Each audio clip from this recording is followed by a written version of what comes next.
Le missile est tombé juste ici, donc le cratère a été rebouché depuis et a soufflé absolument tout ce qui était autour. Donc... Nous sommes le mardi 25 octobre et aujourd'hui nous nous rendons à Novebourg, près de Mykolaïv, entre Mykolaïv et Kherson, où nous allons livrer des aides humanitaires. Alors ces aides humanitaires, on allait les chercher la semaine dernière en Pologne. C'est notre ami Claude qui est venu les acheminer. Malheureusement, son fourgon est tombé en panne à la frontière. C'est pourquoi on a transvasé ces aides humanitaires de son fourgon à notre fourgon. Et aujourd'hui, c'est parti pour pas mal de routes. Alors nous, on est ici. Et on va se rendre ici. Alors ici, c'est une zone un peu dangereuse parce qu'on ne se trouve pas loin de Mykolaïv, qui est pas mal dangereux, et surtout on se trouve près de la ligne de front du sud de l'Ukraine, pas loin Kherson est ici. Donc c'est pourquoi les aides humanitaires là-bas seront très très utiles. Alors, la route est très très longue, en tout on a 12 heures de route, c'est pourquoi on va faire une escale aujourd'hui à Ouman. Ouman qui se trouve ici, qui est à mi-chemin et qui va nous permettre de nous reposer un peu avant de reprendre la route demain matin pour environ 5 heures de route jusqu'à la destination finale. Tu nous suis? Alors c'est parti. On vient d'arriver à notre entrepôt, on va chercher quelques dons humanitaires, on va prendre quelques médicaments, du gel douche, des gels douche, etc. Qu'on va emmener directement à Novebourg. Comme je l'ai dit, comme c'est assez loin, on essaye d'optimiser au maximum le voyage parce que c'est un gros coût d'essence. On va peut-être faire le plein 2, 3, 4 fois, donc ça va peut-être un coût de 400 ou 500 euros. Donc on essaie d'optimiser au maximum. Bienvenue dans notre merveilleux entrepôt où on peut trouver tout ce qu'on veut. Ici on a du paracétamol, des Doliprane, ici on a de la morphine, ici enfin on a un peu de tout. Et là on va essayer de récupérer pas mal de choses, comme c'est pas loin de la ligne de front, il y a pas mal de blessés là-bas, donc ça va être très très utile. Et Juliana elle a fait le tri pour savoir ce qu'on va prendre.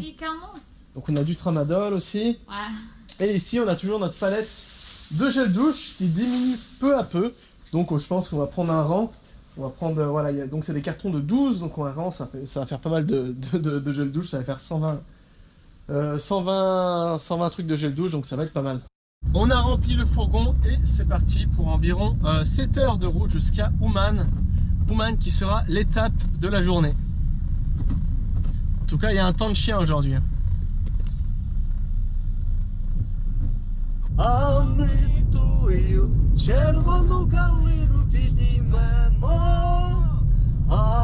Les terres d'Ukraine sont parmi les plus fertiles d'Europe. C'est pourquoi, durant plusieurs siècles, il y a plein de grands empires qui ont essayé de s'approprier ces terres. C'est le cas, par exemple, de l'Allemagne durant la Première Guerre mondiale, qui a essayé de s'emparer de ces terres de l'Ukraine pour nourrir le front de l'Ouest vers la France, etc. Ensuite, Hitler a essayé de faire la même chose. Et ensuite, Staline aussi a essayé de faire la même chose. Il appelait même cette terre, l'Ukraine, le grenier de l'Union soviétique. Et désormais, c'est les Américains qui rachètent les Français, qui achètent des hectares et des hectares de terres agricoles, un peu à l'américaine, vraiment des hectares et des hectares. Et voilà, ils ont plusieurs moissonneuses, etc. Donc ils moissonnent à l'américaine. Et enfin maintenant ça s'est calmé depuis la guerre, je ne sais pas si les agriculteurs sont venus, etc. Mais en tout cas, les terres sont toujours aussi fertiles.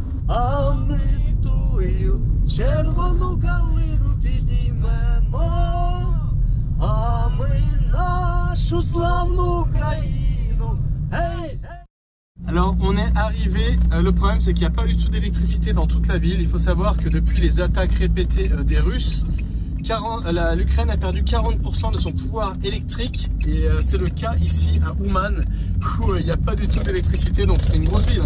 C'est une grosse ville, je sais pas, il doit y avoir peut-être 200 000 habitants, 200 000 habitants et tout est dans la nuit, tout est dans le noir. Tournez légèrement à droite.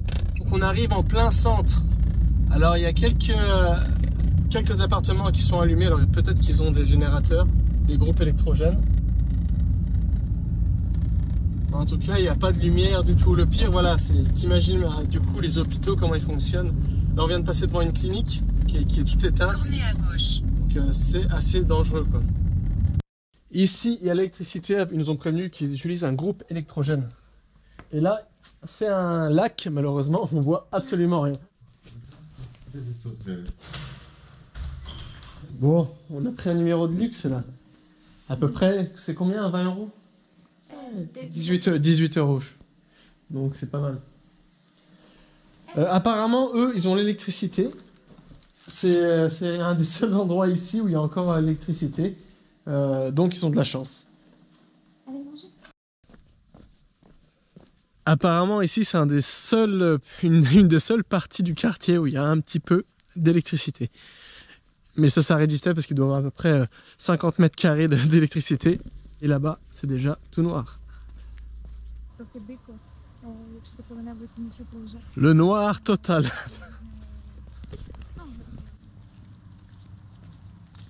Un restaurant qui fonctionne grâce à un groupe électrogène. C'est pas fact.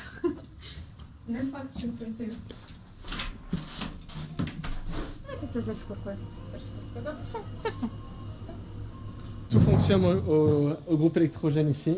Ah oui. On va goûter les soupes ukrainiennes. On vient de parcourir 531 km, environ 7 heures de route, et demain il nous reste 5 heures pour arriver à Novebourg. En tout, ça fait à peu près 800 km, donc c'est l'équivalent de Strasbourg-Marseille. Sauf qu'ici, les routes, pour l'instant, les routes sont pas trop mal, mais il paraît que par là-bas, les routes seront un peu plus difficiles, on va dire. Donc on va voir ça demain. En tout cas, santé. Juliana, qu'est-ce que tu penses de Ouman? On a demandé à la serveuse, apparemment ça fait 4 jours qu'il n'y a pas d'électricité ici. Donc on espère que l'électricité sera vite réétablie. Mais apparemment c'est un gros problème sur le centre de l'Ukraine, le sud de l'Ukraine et l'est de l'Ukraine. Donc je ne sais pas comment ça va être à Novebourg. Ça va être un peu la surprise, mais comme c'est une petite ville, un petit village. Apparemment il n'y a pas d'électricité non plus. Voilà. Et on a nos soupes qui arrivent. Le borsch qui est là. La soupe traditionnelle ukrainienne. Ah oui, c'est salo. Et le salo aussi, qui est un peu l'équivalent du lard chez nous. Et moi, la soupe de champignons à la crème. Bon appétit. Pusta, буряк, Quelle est la recette du borsch? Il y a quoi à l'intérieur? овочи, Des légumes, картопля, des pommes de terre, морковка, des carottes, буряк, de la betterave, капуста, du chou, цибулька, des oignons, також м'ясо, de la viande, des herbes, так, І сметана обов'язково, de la crème fraîche, фасолька, des haricots. і все. Et c'est tout. Donc c'est un bon mélange multivitaminé. Mais en tout cas, c'est très très bon. Sur ce, bonne nuit et on se retrouve demain pour Novebourg. Hey, on vient de se réveiller et c'est parti pour 5 heures de route direction Novebourg. Et voilà où se situait notre hôtel. On voulait trouver un petit magasin là pour acheter des yaourts, des bananes pour déjeuner. Malheureusement, il y a une alerte au bombardement, donc tout est fermé. Donc pour l'instant, on va rouler le ventre vide en attendant que l'alarme soit finie.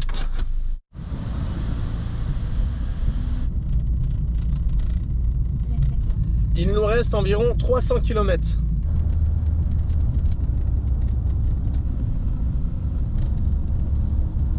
Recherche de la nourriture. Oui, je fais.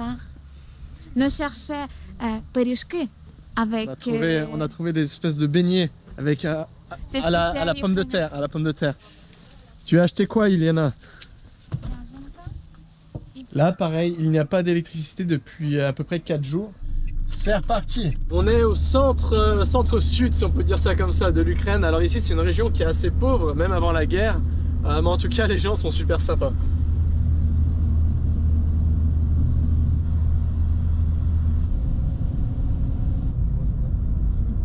J'ai pas le droit de filmer, mais ici il y a plein de véhicules militaires qu'on n'arrête pas de croiser avec des tanks, des véhicules blindés, des bateaux blindés, je savais pas que ça existait. Bref, il y en a vraiment énormément, mais comme voilà, c'est interdit par la loi de les filmer, donc je vais pas les filmer. Et là il nous reste environ 2 heures de route.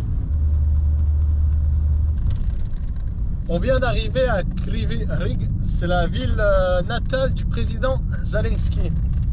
Alors ici il y avait des gros checkpoints, des blockposts. Du coup c'est interdit de filmer, donc j'ai pas filmé, mais tout va bien pour l'instant. C'est une ville très très industrielle ici.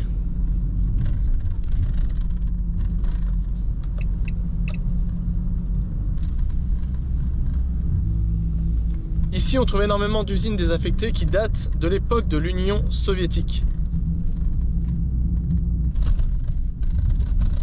Avec tout plein de cités dortoirs pour loger les ouvriers de l'époque. Et du coup, il n'y a plus de travail, les usines ont fermé, mais les gens sont restés ici. Pareil ici, j'ai pas le droit de filmer, mais il y a des tranchées qui ont été creusées, des énormes tranchées, c'est vraiment immense, qui ont été creusées tout autour de la ville de Kryvyi Rih, tout simplement pour protéger cette ville en cas d'invasion russe, pour empêcher les tanks de passer. C'est assez impressionnant parce que c'est vraiment des grosses tranchées, quoi. Il y a des montagnes de terre de 2-3 mètres de haut sur, voilà, sur plusieurs centaines de mètres, voire peut-être 1 kilomètre, voire plus. Alors en tout cas, c'est bien de voir qu'ils voilà, ils sont prêts en cas d'invasion. On arrive dans la région de Mykolaïv. Il nous reste plus que 48 minutes de route. On est presque arrivé. Enfin, c'est long. Les checkpoints sont de plus en plus denses ici.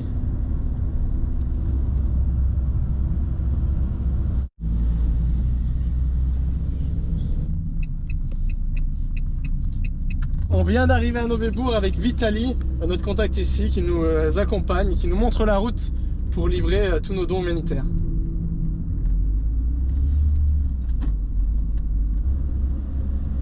Ça va.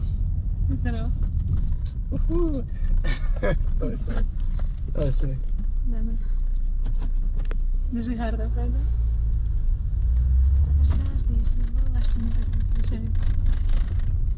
On vient d'arriver. Salut Choyota. Voilà, c'est des chiens que des réfugiés ont donnés. C'est des chiens aussi qu'ils ont récupérés sur le front. Хлопці пішли на фронт і оставили Ельзу. А це Кнопа. Кнопа. Це Снігирьовки. Там вона зараз окупована, а вона... Біженка. Qui vient d'un territoire qui est occupé maintenant. Voilà, c'est notre petite réfugiée. Їй вже 15 років, то якби я вже... Elle a déjà 15 ans. Oui, elle a 15 ans. Babushka, non? Oui. Déjà, elle a déjà 15 ans. Ah. Вона у нас головна. Ok. Вона у нас як тільки Да. хтось приходить. Ouais, et c'est nos amis de Novebourg. Я Снігирьовка. У нас тут Це всі Снігирьовка. біженці. Це Березнігувати також там. Donc des gens qui viennent, pas mal de gens qui viennent de territoires occupés désormais, qui sont ici en tant que réfugiés ici à Novebourg. Дівчата. Ми любимо друг друга, це справжній колектив, це такий костяк, можна так сказати. Добре. Але у нас ще є молодь, до нас підходить, допомагають. Іноді підходять і кажуть, чим вам допомогти, давайте ми вам щось будемо допомагати. Давайте щось носити, давайте щось розгружати. Так от. Такі бувають уже, знаєте, як зриви. А ми тут кожен друг другу розкаже, наче й легше. Тому що воно ж, знаєте, як Ну, та я розумію. Да. ситуація не дуже приємна, Ну, да. бо Ну, тяжко для всіх, да. Особливо для в мене вас тут. чоловік залишився в окупованій Снігурівці, я А тут. ви звідси? Ви звідки? Снігурівка, вона окупована зараз, руські там. Ну, да, да. Це Миколаївська область, там зараз бої вже 7 місяців, руські Да, знаходяться там. То ми виїжджали, думали, нам сказали, буде зачистка день-два. Чоловік каже, я там залишусь. Ну, якось у нього там просто мати паралізована, і він з нею залишився. А тепер немає можливості їхати. Як не Да. добре тут, везде нас дуже тут добре прийняли. Ми дуже вдячні Юлі, Віталію, вони дуже приємні, дуже класні, ми дуже їм вдячні. За підтримку це дуже нам було. Ну, хочеться додому, все одно. Ну, да, звичайно, звичайно. Да. Хочеться. Ну, Хочеться на роботу, просто ходити на роботу, просто жити тим своїм буденним життям. Ми думали, що це рутина, що це надоїло, а воно так хочеться, от все. Тої рутини, правда? Я теж собі казала. ce sont tous nos amis de Novebourg. À qui on envoie depuis le début, grâce à vos dons, etc., depuis le début de la guerre, beaucoup de dons humanitaires. Et donc là, on se trouve à peu près à 65 km de la ligne de front. Donc les gens ici nous disaient, nos amis, qu'ils entendent souvent justement les explosions d'ici. Donc voilà, ici on a des couvertures. C'est Claude qui nous a donné ces couvertures. Il a récupéré ça dans un hôtel. Donc ça va être très utile pour passer l'hiver ici.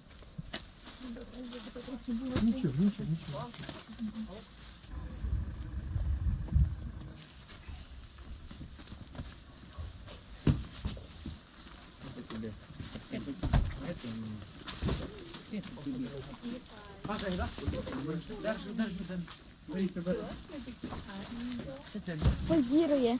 У нас же тут 80% хто тут на центрі біженці. Да. І коли вони сюди приходили всі із сльозами, з такими цими, тобто навіть були такі, що не могли ні слова сказати. І я кажу, я розумію, я вам допоможу. І вони тут залишалися, і це по сьогоднішній день, ти подивись, які вони в мене всі. Такі як я, посміхаються. Розумієш, отако. Et ici, on a la cuisine. Ah. Ici, Vitaly nous a dit que dans cette petite cuisine, il cuisinait énormément pour tous les soldats au front. Plus de 1500 personnes juste ici. Donc c'est un exploit vu la taille de la cuisine. Ну все, починайте. Donc ici, on est reçu comme des princes. On a du vin fait maison, on a de la purée, des carottes, des perettes. J'ai oublié comment on dit les abouffes. Des champignons.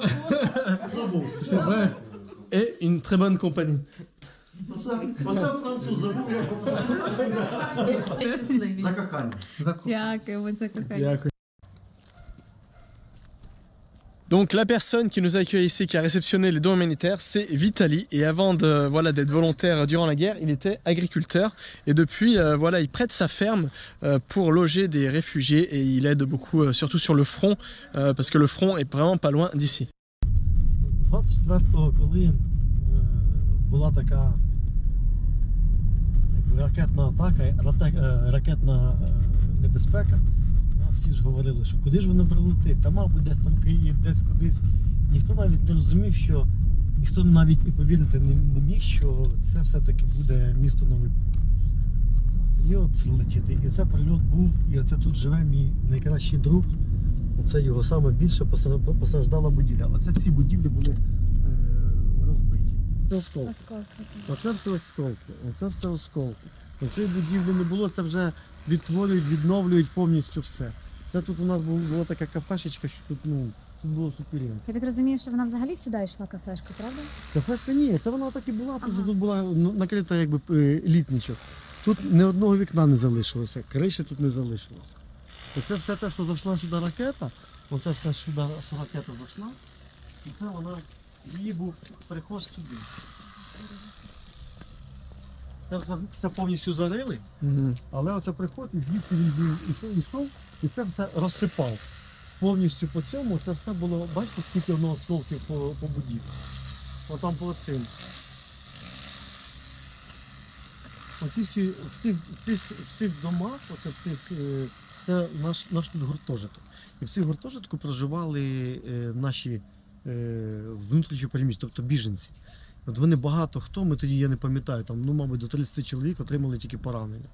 Тобто такі вони якби осколочні, але оце вона сюди прилетіла, це було в 4 ранку, там в 4:30, так, прилетіло, коли люди всі спали.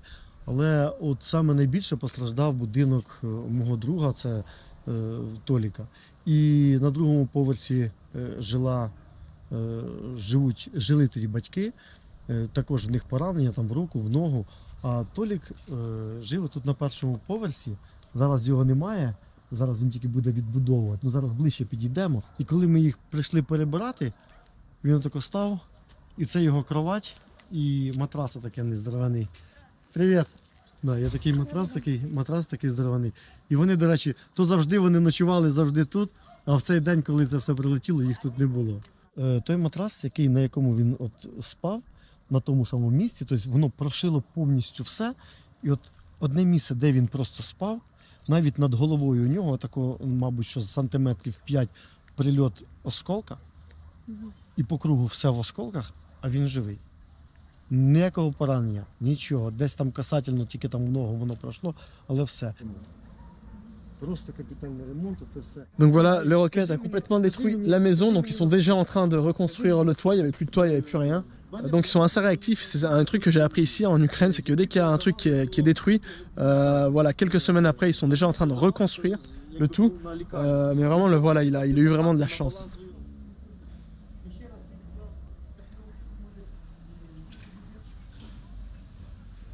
Це будинок. І це ж він там в кінці, отут було велике вікно, через якого все повністю пройшло. Оце воно як сипануло, оце ж, подивіться, скільки оцих осколків. Да. І це воно тако все прошило.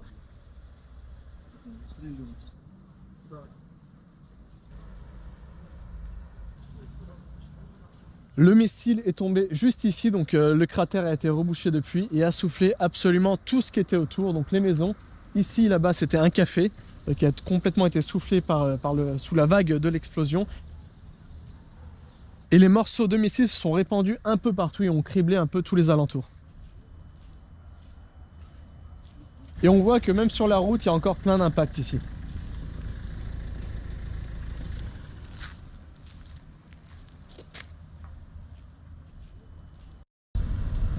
Що це був тут? Оце був, сюди був прильот. Прямо сюди. Ще дуже-дуже давно була площа, де тут стояли магазини. Да, от, тут, якби центр, завжди центром любого містечка вважається що? Там, де це прильот був в один із будівлів і по...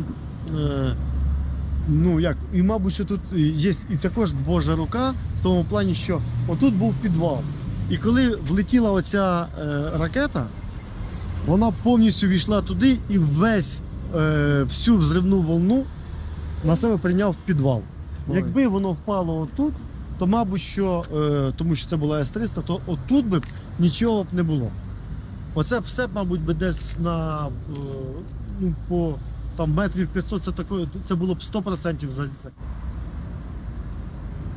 Ici, on se trouve vraiment au centre du centre de Novebourg et voilà, le roquette est tombé vraiment ici, a tout détruit. Il ne reste plus grand chose.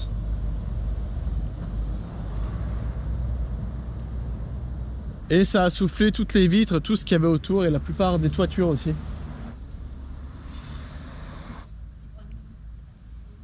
Ici, par exemple, ils viennent de refaire toute la façade, de changer les vitres, parce qu'on imagine qu'avec le souffle de l'explosion, parce que l'explosion s'est déroulée juste en face, il n'y avait plus rien, mais ils ont déjà tout reconstruit, ils ont relancé leur petite activité. Donc ici, ils vendent voilà, des hot dogs, des burgers, etc.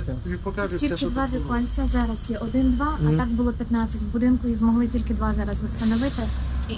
À la base, il y avait 15 fenêtres ici et ils ont pu en rénover parce que justement c'est un gros budget, etc. Ils ont pu racheter seulement que 2 vitres. C'est les vitrines de leur magasin, voilà, c'est pour faire tourner leur activité, etc. І вона була в будинку, ця жінка. Et quand l'explosion a eu lieu, cette dame qui est ici était à l'intérieur de cette maison. Et elle est sortie par la fenêtre qui se trouve ici. Parce que tout était, voilà, démoli, etc. Donc elle a évacué de son immeuble par la fenêtre qui était ici. Через вікно і вилазили.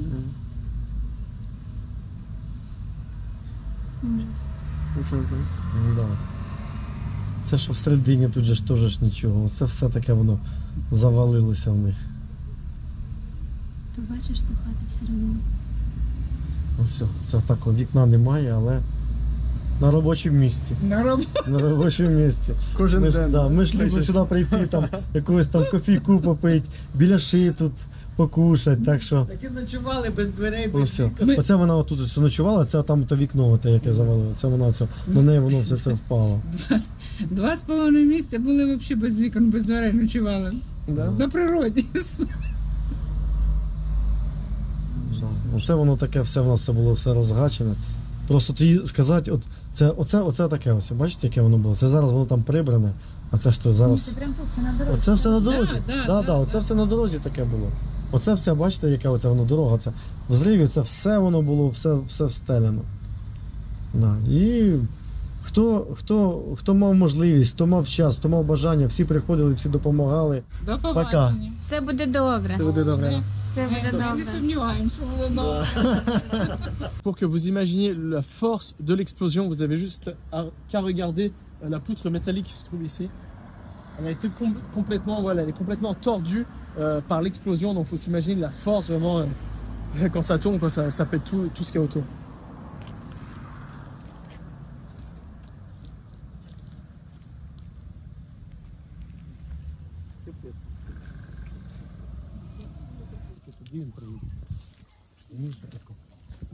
Добрий вечір. Ми приїдемося зараз. Слава. Героям слава. А, ми пісню співали. Да.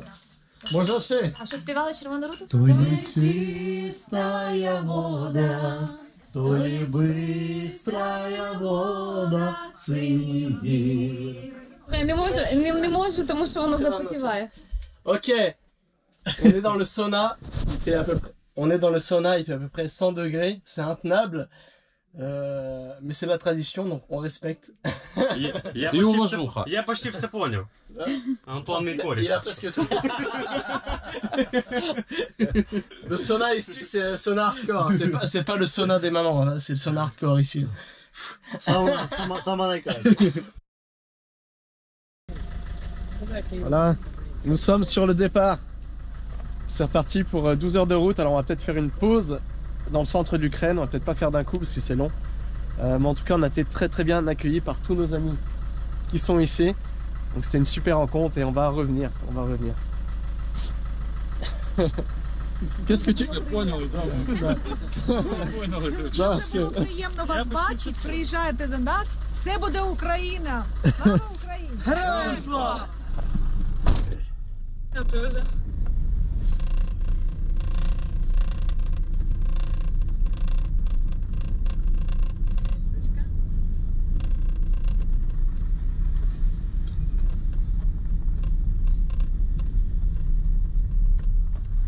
Все, до побачення. Дякую.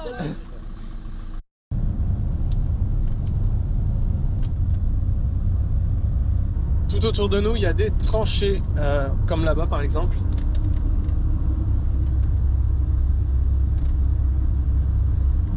Le but de ces tranchées, il est simple, c'est principalement pour arrêter les véhicules, pour empêcher les tanks et les véhicules de passer, et aussi pour, tout simplement pour les soldats, pour se protéger au cas où la ligne de front avance jusqu'ici.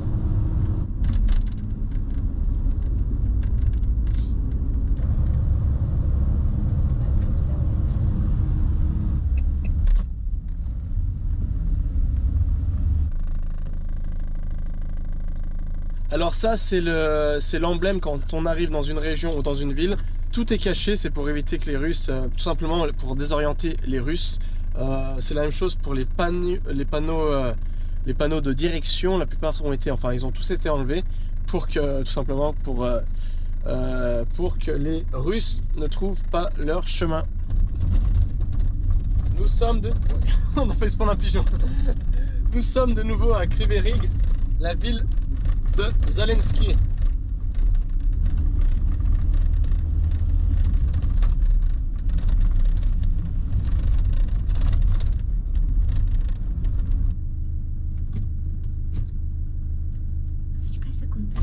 On vient de découvrir par surprise tout plein d'avions qui datent de l'Union soviétique qui sont stockés là. Alors je sais pas pourquoi, peut-être que ici c'était une usine où ils fabriquaient ces avions ou réparaient les avions, etc. Alors, en tout cas, c'est impressionnant. Il faut savoir que l'Union soviétique, voilà, au niveau de la technologie, ils avaient vraiment une technologie de pointe, surtout durant la guerre froide, parce que c'était vraiment la guerre avec les États-Unis pour savoir qui aura la meilleure technologie, etc. Donc les deux grands empires, l'Union soviétique et les États-Unis, voilà, c'était vraiment la course à l'innovation, à la technologie, ils se volaient les uns les autres leur technologie, et c'est pourquoi même les avions ici, c'était des avions qui étaient de pointe pour l'époque.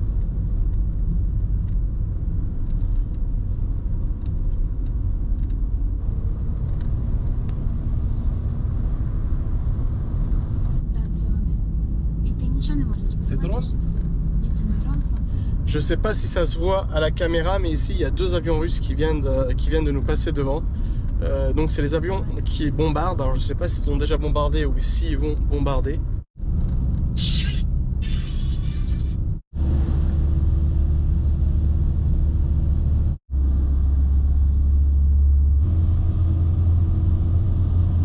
Juste devant nous se trouve une ambulance qu'on avait ramenée de la Pologne, qui fait partie du centre de sauvetage. C'est Juliana qui a organisé tout ça. C'est en fait un blessé qui était à Odessa qui rapatrie sur Lviv. Et en fait on a pris la même route, on ne savait pas et on se croise et ils sont juste devant nous. Donc le hasard fait bien les choses.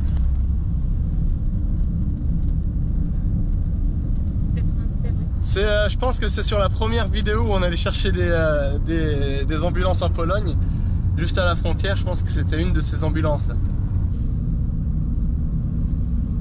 Et voici l'ambulance. Donc c'est vraiment un hasard qu'on s'est retrouvé ici aujourd'hui.